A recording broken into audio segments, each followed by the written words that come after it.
Good morning, HA gang. Okay, so this morning I'm going to talk to you whilst I'm preparing the dinner so that I have enough time, because yesterday was the little one's sports day and quite frankly I had no time to do anything.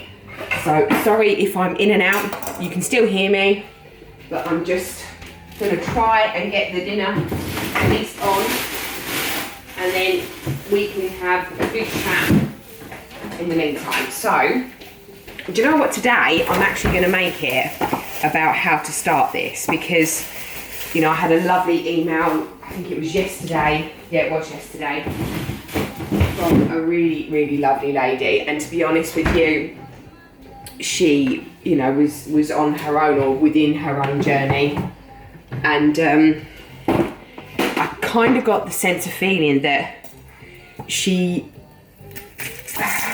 obviously knows, or those of you that are watching know you're doing too much. You know that in comparison to what you're eating, your energy expenditure is not how it should be. Which hence why you haven't got a period, you're unhappy, and you feel like shit pretty much all the time. Now, that's not the only reasons, but a lot of the time it is very much that exact thing. And I would say I got to a stage where I was exactly that. And I never thought in a million years that I would turn around to myself and say, do you know what?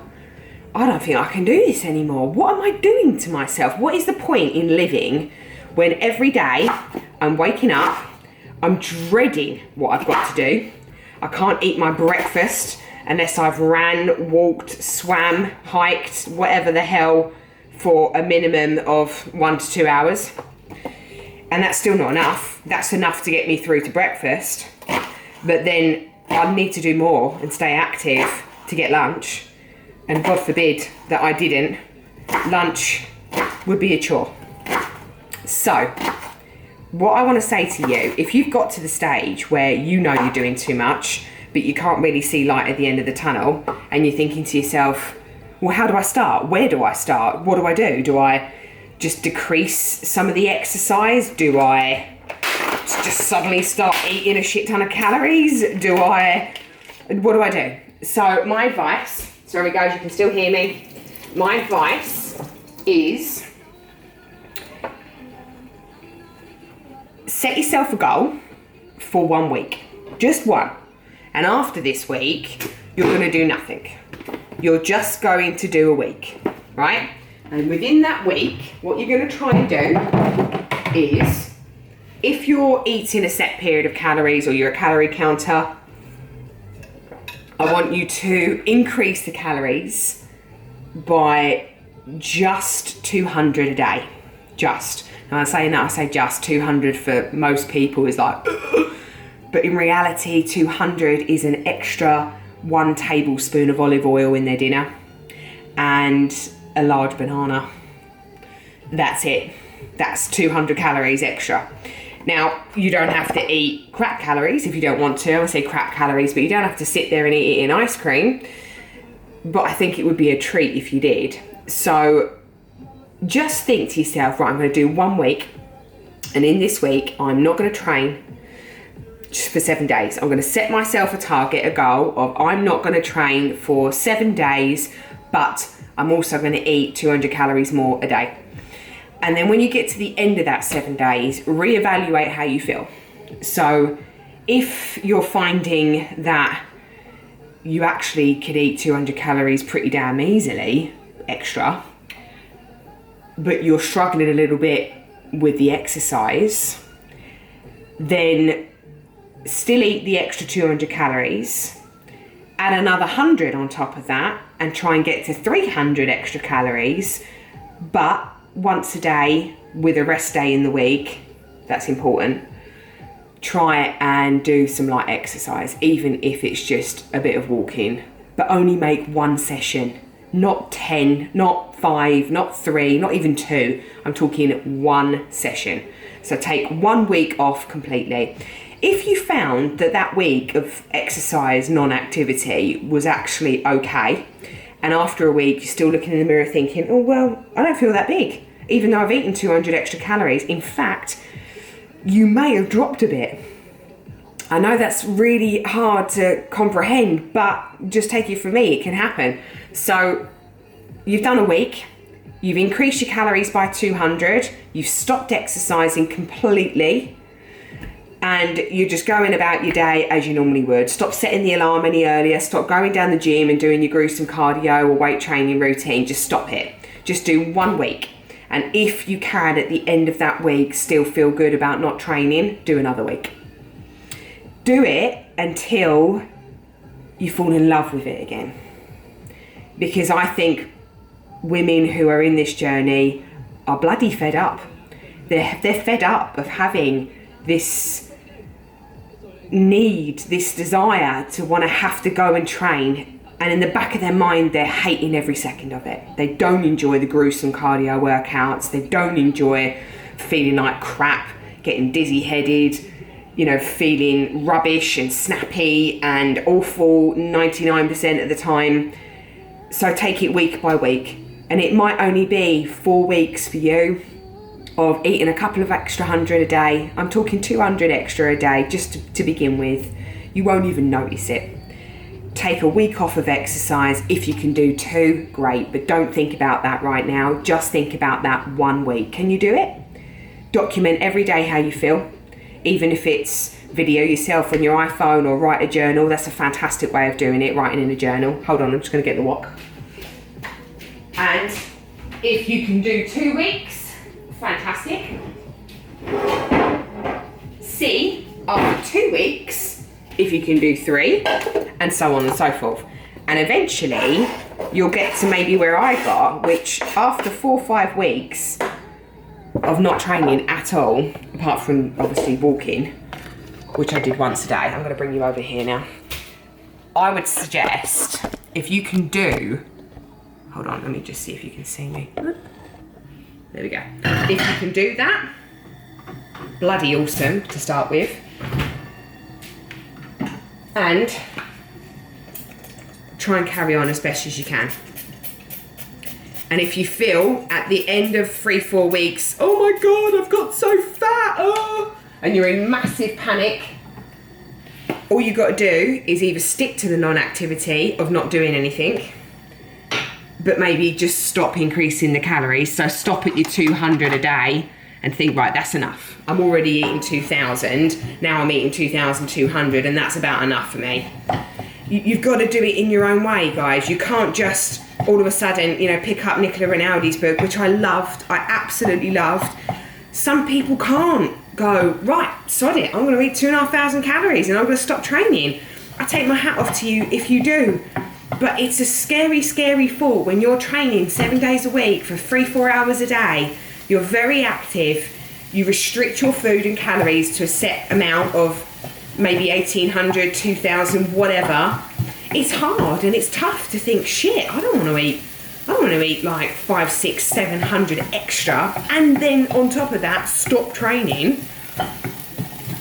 But at the same time, there's a little thing in your brain that's like, I hate it. I hate the fact that I can't eat what every other Tom, Dick and Harry seems to be able to. I hate it. I hate the fact that I've got to get up and I've got to run, walk, whatever, for however long to feel human. So take the break from the exercise first. Do 4 or 5 weeks, but don't tell yourself you're going to do 4 or 5 weeks. Tell yourself you're going to do a week. If after a week you can't do it anymore, then still continue to eat a little bit extra, because you've done it for the last week and you've done it on a week where you've not exercised, God forbid, and just stick with the extra couple of 100, and eventually you will get to that stage where a couple of 100 might turn into 300-400, and that 300-400 might turn into, wow, you're up to 2,500 calories. All right, you're training 6 days a week, but you are eating, and you're eating a good amount of food. Eventually things will get better, even if you're not fully recovered, and God forbid you get your period back instantly, because it won't happen that quick, not when you're doing it that method. But things start happening. Your boobs start getting a bit sore, your bum starts to fill out a bit more, nice.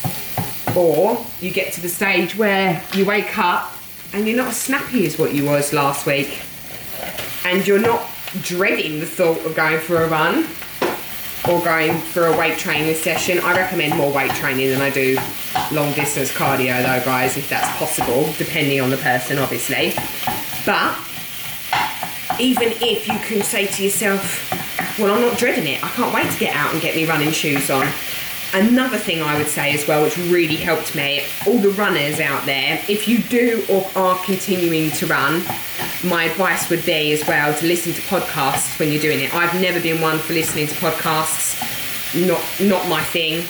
But I tell you what, I listened to, oh God, what's his name? I'll grab my phone in a minute. Real Health Radio. His name is Chris, and he primarily works out of the UK, but he counsels people from all over the world, in particular women who are trying to get their periods back. So it's Real Health Radio. I never knew this, but on your iPhone, if you've got an iPhone, there's a purple app called Podcasts, and if you click on that, you'll type in for search engine Real Health Radio, and there's a picture of Chris's face. Go back to his first few podcasts. Honestly, it changed my life. In fact, his interview with, what's his name? I think it's Abel. Is it Abel? Some meathead called Abel, anyway, who has, you know, made his life on fitness, nutrition, and blah, blah, blah. He gives the best podcast, about an hour long, on metabolism and what you do to your metabolism when you severely cut your food and your energy expenditure is far outweighing your energy input through food. And that is basically calorie restriction. You're not eating enough to fuel your workouts, and slowly but surely things start to shut down. Organs that are not necessary, i.e. reproductive. You know, you need energy, you need calories to have sex, for Christ's sake. You need calories to make a baby. And your body is so frightened of you having a baby and falling pregnant that it's like, I'm going to turn off your libido. I'm going to make you think that sex is just awful and that you've got no inclination to want to do it whatsoever. Because God forbid you did fall pregnant, which is impossible for those of you with hypothalamic amenorrhea, and we're not ovulating, obviously. But let's just say that you are sort of ovulating, or you're having a few periods a year. You've got irregular periods, so dysfunctional or amenorrhea. And, you know, you are active and you, God forbid, did fall pregnant. That pregnancy isn't going to be easy. It might not even end up being a normal pregnancy where there is a healthy baby at the end of it. It could just result in miscarriage because your body is just not ready for that. And if you are striving to want to have a baby and you really, really, really need to get your head around it, it's okay to still train. Christ, people are running marathons full on pregnant. It can happen, but they're also fueling themselves properly. So decide which one are you. Are you one that's going to eat a bit more and carry on training so that you feel a little bit better about yourself? All right, you're going to get bigger because you're eating a bit more. But you still keep up some sort of level activity that makes you feel okay. Or are you somebody that's thinking, nope, can't eat anymore, got to keep the training up? Well, you're just going to be stuck in a rut, stuck in this horrible, horrible situation. And believe me, I wish there was somebody 9 years ago, maybe even 10 years ago, we'll go back that far, that did something like this and said this same stuff to me. Because I tell you what, it may have just helped me to realise I need to wake the hell up and think, what do I want from life? Do I want to be happy? All right, I'm in a bigger body at the moment. I am 100% in a bigger body. I looked at pictures last night. Was it last night? I think it might have been last night. It might have been Sunday night, actually. And do you know what? For the first time in a long time, I had a cry. I found a picture of me last October when I was doing HIIT in the morning for half hour, followed by a CX core for half hour, which has got some sort of resistance band training in. And then on my lunch hour, I was hitting the gym and I was heavy weight training for a minimum of an hour and 40. A minimum of an hour 40, guys, that's just ridiculous. And I tell you what, not only was I absolutely sodding miserable, which my husband had to remind me of on Sunday night, but I did look lean. Christ almighty, I looked like I cried the other night because I was like, I want to get back to that. And Simon was like, Emma, seriously, do you even remember what it was like back then? And I kept thinking, yes, I do. I vaguely do. I remember going to Marbella with work for the film festival. I work for a film company. And I remember spending one night, and because I come back drunk and binged on a load of crap, because I'd been restricting myself for such a long time, I flew back home the next day on my own, feeling absolutely dreadful. I was crying my eyes out, and I was in a very crap place. So, all right, I might have had this lean, athletic body. My arse had perked up from all the weight training and God knows whatever else. But I tell you what, one thing, I was effing miserable, and I mean miserable, to the point of some days just suicidal. Like, didn't even want to be here anymore. And that, my friend, is not the answer. So I think today, if you're not there, if you've not started your journey, let me just find the chili sauce, guys. If you've not started anything, and all you're thinking to yourself is, I don't know how to, my advice is just take a step back and think to yourself, right, can I just do 1 week? Go back to the beginning of this video, recap, 200 calories extra a day, that's all. Extra banana and a few rice cakes if need be. And don't train for a week, and just see how you feel. You might be pleasantly surprised. You might find that after a week of not training, you think to yourself, actually, I've done that and I felt quite good.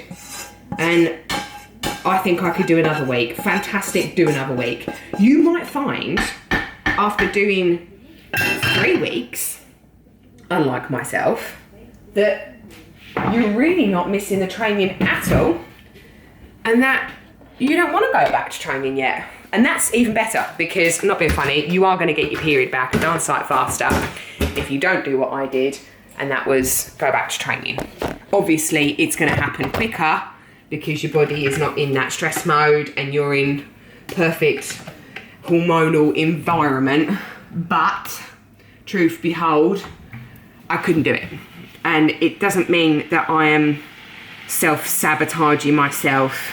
It doesn't mean that I'm weak. I fell in love with my training again. And to be honest with you, I'm fueling what I'm doing. And I feel good at the moment, you know. I'm not dropping serious amounts of weight. Guys, you see my videos all the time. I don't really look that much leaner or that much different to what I did. Let's have a little... to what I did when I first started it. Because I eat, and I eat well, and I love my food, and I don't want to stop eating. So I'm going to leave it there for today. I hope this video has helped you to think, right, I'm going to do this. Set yourself, right, this weekend is my last weekend of training heavy, and then Monday I'm going to do it. I'm going to eat 200 calories, I'm going to take a week off, and I'm going to see how I feel. Until next time, guys. Bye.